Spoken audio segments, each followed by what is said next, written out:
الشیطان الرجیم بسم اللہ الرحمن الرحیم ذالک الکتاب لا ریب فیہ ھدی للمتقین صدق اللہ مولانا العلی العظیم وصدق رسولہ النبی الامین الکریم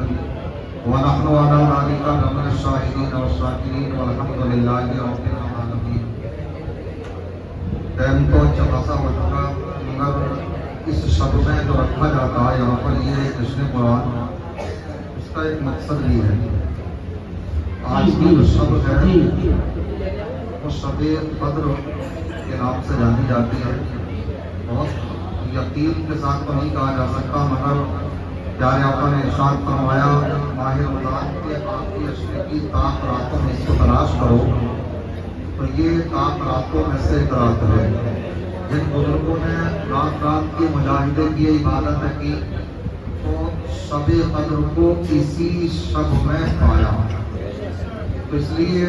زیادہ وقت اگر ہو بھی رہا ہے تو مقصد بھی یہی ہے کہ ہمارا جو وقت ہے وہ گلی کوچوں میں نہ گزر کر اس طرح کی مجلسوں میں رات کا اکثر حصہ گزر جائے۔ اس لیے امام صاحب کے اوپر بھی پریشر بنانے کی ضرورت نہیں ہے، میرا ہی نہیں، اور علماء کو بھی گھور گھور کے دیکھنے کی ضرورت نہیں ہے، خاص کر کہ میں لاسٹ میں کھڑا ہوگا تو اب جو بھی میں کام یا میرے بعد میں اب جو بھی آئیں گے تو بس یہی رہے گا کیا یہ کب ہٹیں، تو معاملہ ہٹنے وٹنے کا نہیں چل رہا زیادہ، معاملہ عبادت کی رات کا چل رہا ہے۔ پریشان نہ ہو آپ، پورا کی نہیں آپ درود شریف پڑھیے، اللہم صلی علی سیدنا و مولانا محمد مبارک وسلم صلاۃ و سلام علیک یا رسول اللہ صلی اللہ تعالی علیہ وسلم۔ ماشاءاللہ جو امام صاحب ہیں آپ کے، یہ پہلا ان کا جشن قرآن ہے یہاں پر، اور بڑے ہونہار ماشاءاللہ بہترین عالم دین فاضل مفتی ہیں۔ رمضان سے پہلے ایک مرتبہ مفتی شاہد ادری صاحب بیٹھے ہوئے ہیں، ایسی ذکر چل رہا تھا تو بیان کر رہے تھے کہ میں نے نماز پڑھی وہاں پر، حضرت بڑا اچھا قرآن شریف پڑھتی ہیں ماشاءاللہ، تو بڑی طبیعت خوش ہوتی ہے۔ اور اسی طریقے سے ماہ رمضان میں بھی، کیونکہ ہمارے یہاں کی سوشل میڈیا جو ہے بڑی فاسٹ ہے، میرا ہی نہیں، کوئی بھی کیس ہو جائے کسی بھی طرح کا تو وہ ایک مسجد میں قائم کوئی ہو جائے اچھائی یا برائی کسی بھی شکل میں، تو وہ ہر جگہ خبر پورے شہر میں پہنچ جاتی ہے۔ مجھے خوب یاد ہے تقریباً 14-15 سال پہلے جب میں قصبان میں امام تھا تو تکبیروں میں کچھ کمی بیشی ہو گئی تھی، ہو جاتی ہے عید کی نماز میں، تو میں مسجد سے نکلا نہیں تھا تو بولے جاری سے میرے پاس فون آ گیا تھا کہ حضرت کوئی نماز کا کچھ تکبیروں میں غلطی ہو گئی۔ میں نے کہا ہاں باقی بھائی مان گئے کہ واقعی جو سوشل میڈیا ہے ہمارے کی بہت زبردست ہے، تو پتہ لگتی ہی ہے جو باتیں ہوتی ہیں۔ تو ہماری عوام بھی ماشاءاللہ ذائقے لینے کے لیے کبھی ادھر بھی جاتی ہے کبھی ادھر بھی جاتی ہے،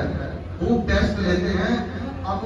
ایسا نہ سمجھیں ان کو کہ یہ کچھ پوچھنے جاتے ہیں، بلکہ یہ سمجھیں امتحانوں کے امتحان لینے کے لیے جاتے ہیں، تو اماموں کو بھی چاہیے کہ اسی حساب سے اپنے جواب بھی بڑی عید ہیں، علمی انداز میں جواب ہونا چاہیے۔ اگر نہ آتا ہو تو کہہ دیں، کیونکہ عالم کی تعریف یہ ہے جو کتابوں سے دیکھ کر کے قوم کی رہنمائی کر دے۔ یہ تو پیر کی تعریف نہیں ہے، پیر کی سمجھ رہے نہیں، حالانکہ وہ پیر کو کام ہی نہیں کر رہے، وہ کام ہم نہیں کر رہے ہیں، سمجھ رہے ہیں، انہیں تو لفافے اپنے سمیٹنے سے فرصت نہیں ہے، اور تمہیں بھی انہیں دینے سے فرصت نہیں ہے، اس لیے وہ کام تو کر رہے ہیں، یہ کام کر رہے ہیں وہ علماء کیا کہ جو کتابوں سے مسائل دیکھ کر قوم کی رہنمائی کر دیں،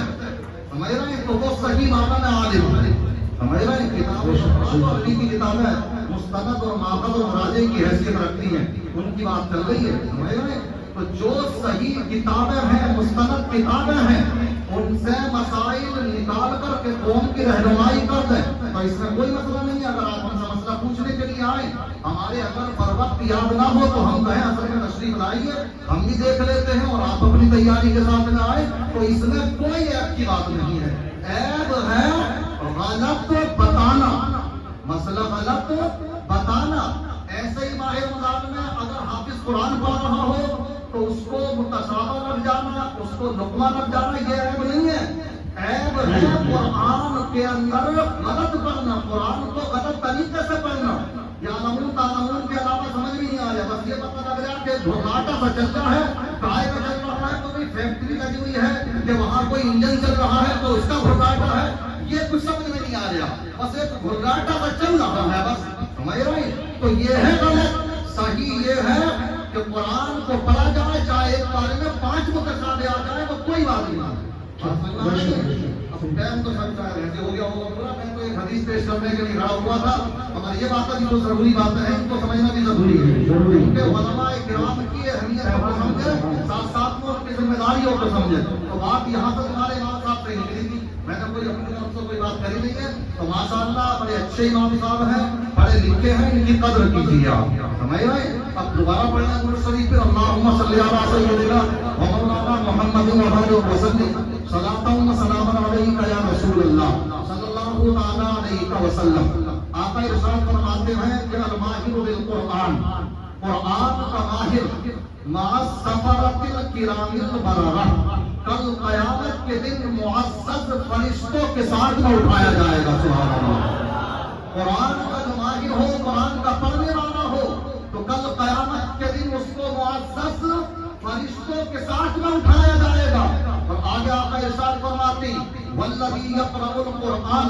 جو قرآن پڑھتا ہو لیکن پڑھتے وقت میں اس کی زبان موٹی ہے،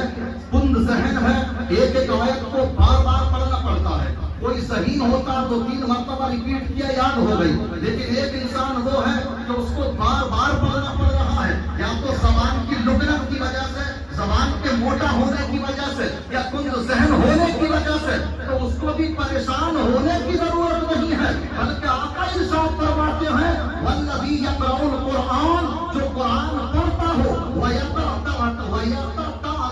فِيهِ، اور اس میں اٹکتا ہو، وَهُوَ عَلَيْهِ شَاقٌ، اور یہ اٹکنا اس کے اوپر گرا بھی گزرتا ہو، تو یہ میں نہیں کہتا بلکہ آقا فرماتے ہیں لَهُ أَجْرَانِ، کل قیامت کے دن اس کو ڈبل ثواب ملے گا۔ اس لیے قرآن وہ کتاب ہے، انگلش پڑھنا شروع کرو، نہیں آ رہے کوئی لفظ بار بار اپنے آگے اپنے دیر پیچھے کو پہنچ جا رہے ہیں، کوئی سواب کی گارنٹی نہیں، مگر ہاں قرآن پڑھ رہے ہو، بار بار صحیح کرنے کی کوشش کرتے ہو، مخارج و صفات کے ساتھ کرنے کی کوشش کرتے ہو، اگر ایک مرتبہ میں یاد نہیں ہوتی تو پریشان مت ہو، اگر 10 مرتبہ پڑھنا پڑ رہی ہے تو شاید صحیح انسان کو اگر 1-2 مرتبہ پڑھی آیت کریمہ تو اس کو 1-2 مرتبہ پڑھنے کا ثواب ملے گا، اور جو خود ذہن ہے 10 مرتبہ پڑھ رہا ہے تو اس کو 10 مرتبہ پڑھنے کا ثواب مل جائے گا۔ یہ تو وہ قرآن ہے، وہ کتاب ہے کہ اگر پڑھے میری اولاد، پڑھاؤں میں اپنے بچوں کو، رات و دن محنت کریں وہ، مدرسوں میں رہیں وہ، اپنے ماں باپ کو چھوڑ دے بچے، لیکن آپ صرف اتنا کر رہے ہیں کہ اپنے بچوں کی صحیح تربیت کر رہے ہیں، مدرسے میں ان کو بھرتی کرا دیا تاکہ وہ حافظ قرآن بن جائیں، عالم دین بن جائیں۔ اب آقا ارشاد فرماتے من قرأ القرآن وعمل بما فيه ولبس والداه تاجا يوم القيامة ضوءه وأحسن من ضوء الشمس، جو قرآن کو پڑھے اور قرآن کے احکام پر عمل بھی کرے تو کل قیامت کے دن اس کے والدین کے سر پر ایسا تاج رکھا جائے گا جس کی چمک دمک سورج کی چمک دمک سے کہیں زیادہ ہوگا۔ آپ اندازہ لگا سکتے ہیں، پڑھ رہی ہے اولاد اور والدین کے سروں پر تاج رکھا جا رہا ہے، تو آپ اس سے اندازہ یہ لگا سکتے ہیں کہ جب ماں باپ اگر کوشش کرتے ہیں اپنے بچوں کو پڑھانے کی، حافظ قرآن بنانے کی، اور بنانے میں کامیاب بھی ہو جاتے ہیں، تو جب ان کے سروں پر تاج رکھا جائے گا تو جو خود حافظ قرآن ہو تو پھر اس کے سر پر کیسا تاج رکھا جائے گا۔ سبحان اللہ۔ اس لیے قرآن کو اپنے سینے سے لگاؤ، اپنے بچوں کو اس کی تعلیم دو۔ آج دنیا تمہارے پیچھے پڑی ہوئی ہے، وہ نہیں چاہتے ہیں کہ یہ مدرسے بھی رہے، وہ نہیں چاہتے ہیں کہ تمہارے بچے دین کے قریب آئے۔ کیوں؟ اس لیے کہ وہ تمام جانتے ہیں کہ مذہب اسلام کا بول بالا اس وقت تک ہوتا رہے گا جب تک اس قوم کے اندر یہ حافظ قرآن رہیں گے، یہ عالم دین رہیں گے، یہ مفتیان کرام رہیں گے۔ جب یہ رہیں گے تو یہ آپ کی رہنمائی بھی کرتے رہیں گے، یہ حلال حرام کی تمیز بھی تم کو دلاتے رہیں گے، جائز ناجائز بھی بتاتے رہیں گے۔ آج دیکھنا دنیا کے اندر وہ تمام ملک کہ جہاں پر کبھی بخارا اور سمرقند جیسی جگہیں امام بخاری نے حدیثوں کو جمع کیا ہے، امام مسلم نے حدیثوں کو جمع کیا، مگر جب مدارس اسلامیہ پر پابندی لگا دی گئی تو آج وہاں پر کوئی کلمہ پڑھنے والا نظر نہیں آتا ہے. کیوں؟ اس لیے کہ تمام آج کے علماء کرام آپ کی نگاہوں کے سامنے ہیں تو یہ مدرسوں کی دین ہے. اس لیے مدرسوں کا بھی ساتھ ہے, علماء کا بھی ساتھ ہے. اللہ کی بارگاہ ہمیں دعا ہے اللہ تعالیٰ میرے کہنے آپ کے سننے میں کسی قسم کی کوئی خامی یا لفظ ہوئی اس کو معاف فرمائے. استغفر اللہ ربی من کل ذنب واتوب الیہ. السلام علیکم.